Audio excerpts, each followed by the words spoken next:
మలయాళం విలన్ల హవా పెరుగుతోంది. మొన్నటి వరకు బాలీవుడ్ విలన్ల దండయాత్ర కనిపించింది. ఇంకా హిందీ విలన్ల జోరు కనిపిస్తూనే ఉంది.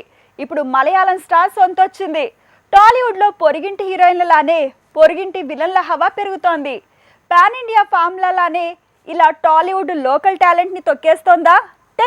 సెలార్ మూవీతో టాలీవుడ్ మీద దండెత్తిన పృథ్వీరాజ్ సుకుమారన్ సెలార్ 2లో పూర్తి స్థాయిలో విలన్ గా కనిపిస్తాడట.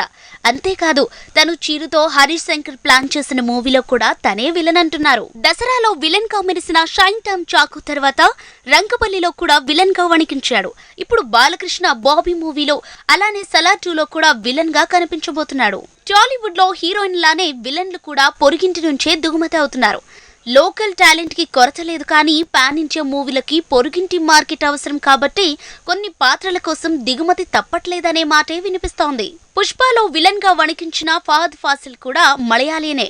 అక్కడ హీరోగా, ఇక్కడ విలన్ గా మొత్తంగా టాలీవుడ్ విలనిజం డెఫినేషన్ నే మార్చేస్తున్నారు.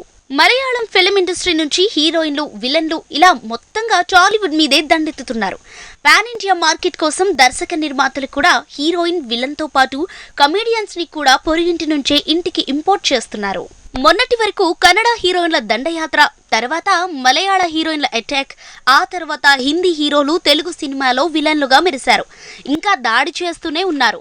దేవరలో సైఫ్ అలీ ఖాన్ అలానే విలనిజం చూపించబోతున్నాడు. ఇలా టాలీవుడ్ సినిమాలో హీరో తప్ప అంతా నాన్ లోకల్ అయ్యేలా పరిస్థితి మారిపోతోంది. హరిహర వీరమల్లిలో Animal fame Bobby Deol villain గా నటిస్తుంటే బాలయ్యకు హిందీ విలనిజం రుచి చూపించాడు అర్జున్ రాంపాల్. ఇలా టాలీవుడ్ లో హీరోయిన్ తర్వాత ఎక్కువగా పొరుగింటి స్టార్స్ తో సరిపెట్టుకుంటోంది తెలుగు విలనిజం.